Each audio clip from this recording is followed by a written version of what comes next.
Hello and welcome to this special show. As this 2022 year winds down and we get into 2023, I reckon you will hear a lot of investment advice, what you should be doing in the new year, what you should not be doing, what to buy, what to avoid, etc., etc. And that would be par for the course. But I reckon there are a few people you actually should listen to when thinking about investment aims, investment objectives, and what to do. I'm with one such person, needs no introduction actually. Naren is Chief Investment Officer at ICICI Prudential Asset Management Company. Naren, great to have you with us here. Thank you so much. Hi. It's been an incredible year, 2022, right? Retail flows it's really transformed the market. It's supported the market, of course, against all of the foreign selling. So I call this a bit of an incredible streak. Will this continue into 2023? I think it will, but I would have never imagined that $30 billion of FII selling, which is more than 2.5 lakh crores, and Indian markets end positive. Yeah. I would have never imagined, and it's really the power of domestic buying which really kept the market afloat. Going back in June, when the market were much lower, I would have never thought that markets will stage a 20% rally from that low, and it was primarily due to powerful local buying. Yeah. So I think it's been an incredible year. Although what we thought at the beginning of the year turned out to be right, that we will have a volatile year and it's difficult to make big money in the year. So that part of it turned out to be right, but what we couldn't predict is from the middle of the year, there'll be such a From big the June rally. lows, I mean, it's been a powerful rally. That, Are flows continuing? I mean, you have a bird's eye view. You're sitting atop one of the largest sort of fund houses in the country, if not the largest. Are flows still very strong, retail flows into the market? I think the SIP flows are extremely strong. And what's different, if you ask me, at the start of 2023 is, if you go back the last 2 years, interest rates were very low. Right. So people said, why should I invest in debt? Right. But if you go back and think where we are today, interest rates are much higher. Right. So what you get in an overnight fund is almost 6% and higher. Correct. So interest rates are much higher. So people are thinking, should I allocate to debt? Right. And should I allocate to equity? Or should I allocate to both? Right. And this is a question anywhere in the world people are asking, because they're used to 13 years of zero rates everywhere in the world. Correct. So I think the picture is more mixed on flows. Right. It's not that the flows are bad. Correct. Flows are still good. Correct. The SIP flows are outstanding. But some of that equity flow is also going into debt instruments, etc. Yeah, I think the non-SIP flows are likely to go partially to debt, because debt has become an outstanding asset class. Is that what is happening in the last 2 months, the mutual fund data that we get, right?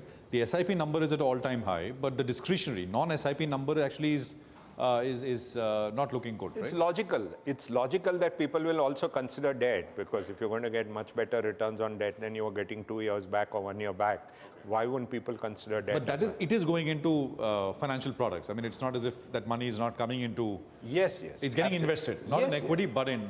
Yes, in clearly. debt. If you look at the last month, what we saw was that debt index fund Right. have received huge inflows, and that's something which possibly as a product didn't exist 2 years back. So I think clearly we are seeing a situation that people will consider debt and SIP, both, and that will be the change which we will see in 2023. Okay, I always, you've always been actually one of the very few true value investors. You're very contrarian as well, and to be contrarian while managing such a large amount of money, to take those calls and make them public, I mean, I think it takes a lot of courage and conviction. So what's the big call for 2023? Is there a big call, Naren? Or as you said, it's more mixed and muddled as we start the year? No, I think the big call will be that inflation will become much smaller as an issue in 2023. Okay. And therefore, we are in a situation where multi-assets become very interesting, that you consider all the asset classes. You consider a product like multi-asset, which can invest in debt, equity, gold, silver, REIT, InvIT. You can do everything. Right. Because I think that kind of an asset will become much, much more interesting, because you're still going to have a volatile year ahead. Right. Because growth in every part of the world is going to slow down. Right. You're not going to see a situation where maybe inflation will become less of a problem. Doesn't mean interest rates fall. Right. Interest rates will stop going up. Right. They'll stabilize. Right. Whether they're going to crash, I don't think so. Right. We have had the money printing presses in both US and Europe end. Right. Now Japan may also stop their money printing. Right. So you have a situation where money printing has stopped. So I think we are in a year where inflation will cease to be an issue, but growth will become an issue at least till some I know point of you time. have slightly bigger macro calls as well. The Fed funds rate is the big one, which sets rates everywhere, right? Where will that be through the course of 23, you think? See, I think it will settle at some level near 5. Near 5? Near 5. Okay. But that's not the big issue. The issue is that growth will slow down. Okay. And growth slowing down means that you will have a situation where equity markets will be volatile in all parts of the world, Okay. which goes back to our most structural call for a long time, which is asset allocation. Okay. So I think that's But will growth slow down enough to cause a earnings recession? Because, you know, last, I think 15 years, we've had, whenever there has been a recession, it's been deflationary, right? 2008 was a case in point. Earnings compressed quite a bit. Or do you think it's possible we get a slowdown, you know, a recession, but not deflationary in nature? I mean, it's still a little bit of inflation is there, so nominal earnings will not fall that much. What's your sense? Hey, I'm saying that if you have a market which trades at 20 times earnings, you Right. don't need earnings to fall. If you have earnings falling substantially, then you have a crisis. Right. You can have a slowdown in earnings growth. No, we're talking about India or the US now? In India. In India, okay. I think that's the challenge in India. Right. We're not trading cheap in India. Correct. So you don't need earnings to fall. We need earnings to grow. You need earnings to grow. If the growth in earnings slow down significantly, that itself would be a problem at the kind of valuations we are in India. Okay. So that can happen. FY23, I was looking at numbers. 23 full year estimates have already been pulled back to about, I think, 8-9% now, right? Yeah, but still we are all counting on reasonable earnings growth for 24. So what do you think? It'll have to come off? It depends. We'll have to see how the global environment is. Because see, oil falling in the last 1 month is Right. a powerful positive. Right. So if oil keeps falling, that's Right. a very powerful macro positive for India. Right. So if you had oil at 100 and if you have oil at 80 or Right. if you have oil at 60 Okay. and if you have along with that coal prices falling, all these things are very powerful positives for India. Okay. I think we have to look at what happens to energy prices. 2022 was a problem also because energy prices went up substantially. Right. So if energy prices fall, I think that would be a very good positive for India, and that's not yet factored And in. do you have a call there? Oil, I know you mean, We have never gone right. but what's your bias? I mean, higher? The or- bias is that it doesn't fall, but maybe it never will go to the problems of 2022. Okay. But I don't think it looks like energy prices can crash. Okay. That's how, because 2022 was marked by another big thing, that you had big China COVID. Right. Now China is saying we are going to stop COVID and we are now going to go back to normal situation. Right. In that situation, can energy prices crash? Right. That's a question we are asking ourselves. Right. So I think maybe oil won't go back to 120. Right. Oil may not go down to 60. Oil will be range bound. Right. And along with that, all the other energy prices will be range bound, Right. which is an okay environment, but not the extremely great environment.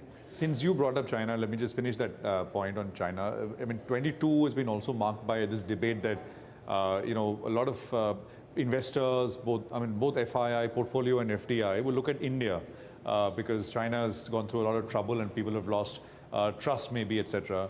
As China reopens, you think that introduces competition once again for both flows and investments into the country? I think there are two ways to look at it. One is emerging market as a class also suffered. Correct. In 2022.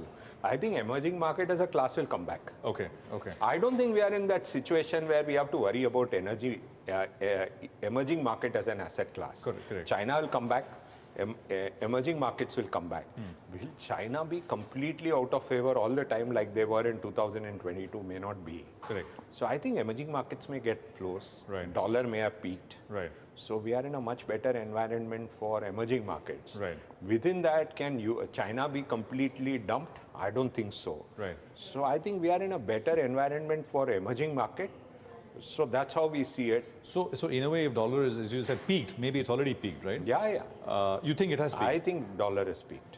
Oh, and that is great news for emerging markets, right? Yes, Emerging yes, market flows, yes, etc. So 23 could see return of foreign flows in a big way? See, but if you have growth slowing down everywhere in the world, Right. is that a very good environment for equity?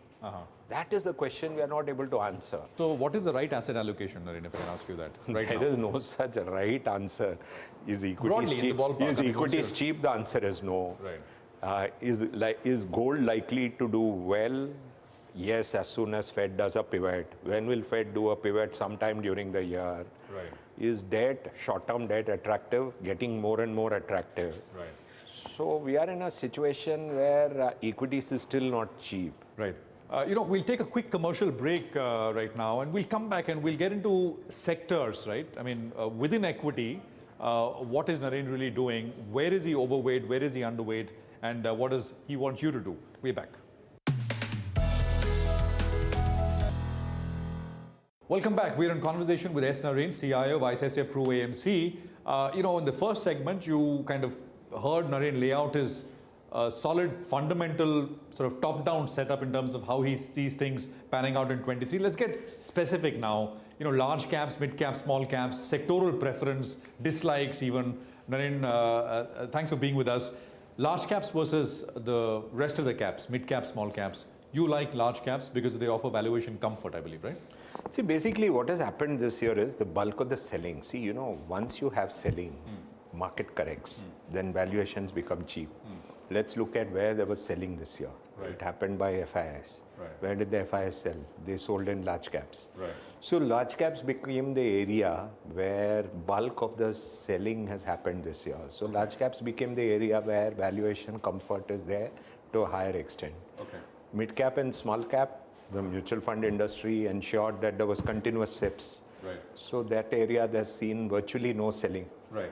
So those areas, the valuations are not cheap. You're also in the past famous for calling out a segment which is looking frothy. Is it looking frothy, mid caps and small caps? They're looking clearly costlier than large caps. Okay. Because see, you need some wave of selling for the valuations to correct. Okay. And there has been no wave of selling for years now. Right. So, and retail was also positive. Right. So that's not an area where we have seen any selling. Right. Once you see selling, the sector's valuations correct. Right. So that's why we prefer large caps over mid caps and small caps. We also like flexi caps. Right. Because what happens in flexi caps is at some point of time when you want to invest in mid and small, because mid and small are structural areas. Correct. So at that point of time, you can actually buy mid and small cap also. Right. So that's how we look at it. And one area in the large cap space which is corrected a lot, we spoke about it earlier as well, is IT services, right? Yeah. One big sector which is down significantly still. You still like that? See, our view is very simple. Both the export-oriented sectors, whether it is IT and pharma, both have done very badly in the last 1 year. If you look thematically, those are the two sectors which have done very badly. We think that both these sectors are worth systematically investing over the next 1 year because there is possibility of global recession. So you invest into the recession, you normally make money. Just like, people who invested in banking into all the banking problems they made a lot of money. Yeah. Something similar. So buy an IT fund or? Yeah, you can buy even an exports fund which covers both. Right. Or you can buy a separate IT fund, technology fund, separate healthcare fund, pharma fund. One hears about IT, but pharma is, I sometimes feel even more, although price damage may not be as much as IT, but pharma is kind of completely unloved right now. So, it's in theoretically what you said were very, very sweet words. Unloved sectors are the right thematic funds. And we have always seen any unloved sector automatically means you find that you can make eventually money. You make a lot of money. And it's not just export-oriented pharma. You like local Indian pharma names as well, right? Both, because they all had this COVID base. Right. And after the COVID base, because of the COVID base, their next year turned out to be very bad. Right. So again, the sector turned out to have two benefits. Right. One, the COVID base resulted in a problem. Right. And the second is export. Right. So I think apparently there are companies, they already had an overdose of FDA inspection as well. Right. So I think between all these reasons, I think these two sectors, you can look at it either through the export route or separately, both pharma and technology. Right. These are very interesting systematic investing routes for the next. The other area is consumer, which you like quite a bit, right? And what in consumer? Because it's a very wide... See, actually valuations never correct. So we believe that consumption as a theme is a very interesting theme. But the problem is that the sector doesn't correct. But we think that one should look at the theme structurally over the next few years. But which subsectors? I mean, within, because it's... Broadly, it's best to look at the total theme, because when you invest in the theme today, immediately maybe it's best to invest in sectors like pharma within the theme, or telecom within the theme, or something like that. Consumer durables have been doing badly, auto has been doing badly. So those are the themes which you will invest in now. Later, when FMCG corrects, or consumer durable correct, or retailing correct, you will invest in those sectors at that point of time. So it's better to invest in a broader theme, because one thing, if you think of a decade ahead, it's one of the themes which is bound to do well. Because there is no way in which you're going to have a consumption will not grow. Yeah. So exporters, IT pharma, and a basket of sort of consumer consumption names, right? One of the other ways we are actually telling people to do is, you know, macro investing is going to play a lot of role over the next 1 decade. Okay. In fact, our view has been that it is the Fed which controls everything in the world. So we actually pioneered this business cycle fund with a launch in 2021, and now every fund house has also launched it. Right. We think that top-down investing has a long road, because just imagine if the Fed comes and says, I'm going to cut rates. Right. Imagine what kind of a bull market gets created. Correct. So we think that macro investing through the business cycle route is another very good thematic way to continuously invest for the next decade, because it is finally macro which plays a role. Right. Did any of us expect that US markets will do badly? It was the Fed which brought down the US markets. Yeah. It will be the US Fed which actually again is going to take the US markets up, or in all the growth stocks up. Okay. So I think macro investing is going to be a very, very important thing. Element to investing over the next decade. Okay. You know, the other area which has seen a frenzied move is this entire PSU bank space. So I want to start there and then come to private banks. Any interest, any idea whether this could continue, in your opinion? See, it's a very tough call. You know, we were some of the people who actually, in many of the funds which I run, we made a lot of money out of PSUs. Most of the time when we invested, people asked us, will you ever make money in PSU stocks? Yeah. After they have run up, no, when people ask me this question, I don't know how to answer them, because tactically they look very good. Right. But you should ask, you know, in 2020, the number of questions we were asked. Why are you buying? Why do you have PSU as your top holding? Right. Even today, where I have a PSU as my top holding in some of my stock funds that I run, top holding. And most of the time, including some of the younger people in my company, they ask me, how can you have a PSU as a top holding in your stock? Right. And they've all done so well. Right. And I have to answer my younger colleagues in my company, I have to answer distributors, I have to answer investors. And when they do well, people ask me, will they continue to do well? No, you've not answered the question. What do you think? It's kind of, they've run up, right? Quite a bit. So the point is, you know, I'm essentially a contrarian. Right. So when something does very well, you know, 6 months back or 9 months back when metals did very well, people asked me, would you buy metals? Right. I told them, no, I'll buy the user of metals. Right. So I'm not trained to give bullish call on something which is done very well. I'm trained to give bullish call on something which people believe is neglected. Like, for example, debt today. Right. Or tech and pharma today. Right. But I'm not trained to give bullish call on something which is done very well. Private banks? What's your Private sense? banks, I think, is a structural story. They have underperformed some of the PSU banks now. Correct, exactly. So, you know, as long as interest rates are, as long as demand for credit is going up, the near term looks good. In the medium term, there can be some challenges. Right. So I tell people that the short term and long term is very good. Right.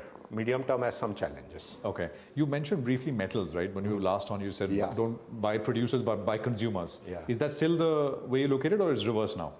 See, metals have corrected a lot.